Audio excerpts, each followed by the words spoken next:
Ow. Alright guys, today's video, back in the Z. God,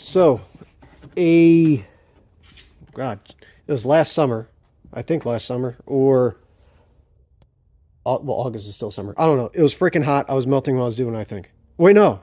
This is back when it was still slightly cooler. Okay, so this was actually even longer than I thought. I made a video where I tried to re-dye the tops of my back seat here, which are faded, and it worked to an extent. I mean, I think, let's see, it's a lighting thing, so it's kind of hard to see, but actually it, hang on, I'm stuck. Okay. I was able to re-dye the top of the back of my seat from being sun faded over the course of a day using some redyeing stuff, like several shades closer to what it should have been. If you haven't seen that video, I'll link it like there maybe, and I'll put in the excuse me, in the description. And I just now realized it as I'm trying to think of a video for this week, and I don't have a ton of time. I started that video out by me just kind of pulling the seats out without like really showing you how to do it. And I thought, well, you know what? Maybe some people don't necessarily know how to pull these seats out. And this works the same for third and fourth gen cars. And right now we are in this crossover period where these cars are now starting to get desirable again. Usually mostly comes down to people that had them when they were younger, I guess, being now having money to be able to kind of get them. I mean, I still have, like, over there. One day, I have a bunch of stuff on top of it to do it. But, I mean, that's my car. I got when I was 15. But anyways, these are starting to get desirable again. And you go look at prices of them, they're starting to get ridiculous. But I want to show you, I guess, all the new people, if you get a car that's a project car and you want to try redyeing the seats, or you need to pull the seats out, replace the carpet, or reskin them or something, how you actually do it. It's really easy. This works for third and fourth gens. It's pretty much the same thing. The seats are interchangeable on those. They use the same brackets and all that stuff. But all you really need is a ratchet, an extension of 13 millimeter, and right down here under the bucket. Dark. There's my finger right here in the center. Right there in the center of the seat, there is a 13 millimeter bolt. You just put your ratchet on there, break it free, and it's, oh, I don't know if you saw any of that at all, but it's easier if you're not trying to do it one-handed. So just kind of break that free, kind of here to pull it out. And this works the same for third and fourth gens. It's slightly modified if you have a split back seat. It's just one extra step. And then also, this is a lap belt only car, as you can see right there. If you have the 3 points that come over your shoulder, you'll need a Phillips screwdriver because those brackets are held on by just Phillips screws, I believe. So there's a bolt right there. So you just lift up on the bucket, pull that out of the way, and that's out of the way. Now you can see here, that's the original color of seats, or I'm sorry, the carpet, and that's where the color has went now. So obviously I need to replace the carpet at some point in time. Things. So now you take your socket off, or if you have a gear wrench or whatever you want to use, you can use that either way. And right down here in the corner,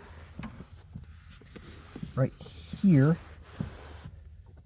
there's a bolt that sticks down in the bracket that pivots from the bottom of the seat. It goes right here, it mounts in there. And you just take that,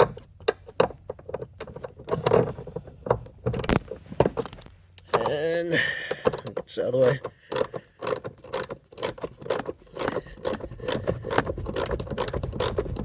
Depending how long yours has been in there, depends on how hard it is going to be get the nut off.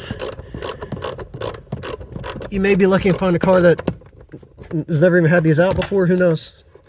But yeah, there's just a little nut with a captive washer on it. That's it.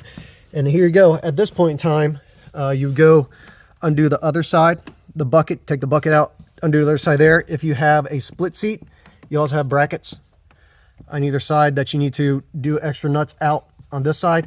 And then all you do is you would pull that handle up at the top over there on the other side to actually tilt the seat down, or if it's split seats on either side you're on, take it and then you just lift up.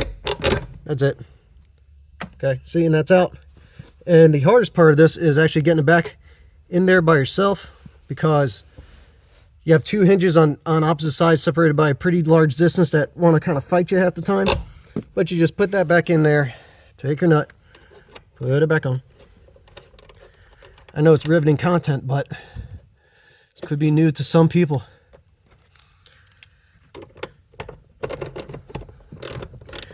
Tighten this up.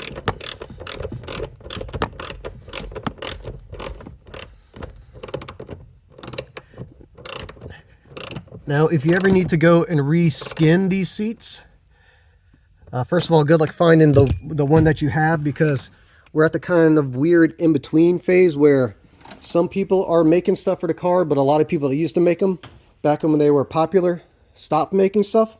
So we're at the in-between, so you may or may not be able to find what you're looking for. I cannot find this original material and original design for these seats. That's why my driver's seat's still screwed up. But then you take your bucket, just push it back in there, slide it underneath, make sure your seat belt's out of the way, and then you just line up this bolt, put it back here in the bottom, and that's it. And tighten it up, and that's how you go to skin take these in and out. But if you are going to, for a 3rd gen, reskin the seats, you need hog nose pliers and hog rings, because these seats used hog rings to attach everything in and out of there. If you go to redo it on a 4th gen, those pretty much all just kind of sit in a Velcro and hold themselves in place. So there's much less hog ringing going on. I'm trying to remember. A long time since I reskinned one. I think there's virtually none. Like, I know down the center of like right here on the front seats in your 3rd gen, hog rings to hold that back. There's a flap that goes in there, hog rings that go all around the side. And this area on the 4th gen, that kind of just stick in there in Velcro. So, but it's easier on the 4th gen to reskin them than it is on a 3rd gen. But if you want to just grab, if you got a good set of 4th gen seats and you want to put it in your 3rd gen, this is all you do. You just take these out, slide the 4th gens in place, and tighten them down, and you're all done. And that's it. The front seats, you would pull, you have a bracket on that goes underneath it, and there's 4 bolts, and kind of can't really see. I'll show you that in another video when it comes time to that, but you have your seat track. And you slide the seat all the way forward, undo the back nuts, slide the seat all the way back, undo the front, and then you pick the whole thing out and take it out, and you would just switch the mounting bracket from this onto the 4th gen seats, or whatever your new preferred seat is. But that's it. I mean, it's not much to it. That's how you remove the rear seats of a 3rd or 4th gen F body. Check out the video if you're looking to try and save some money, if you got really good seats otherwise, other than some fading. You see that process of how it worked, and you can do that for your ride and save you some money, as opposed to trying to get all new skins. But that's all I got for you today, guys. Like, comment, subscribe, and all that stuff, and I will see you next time.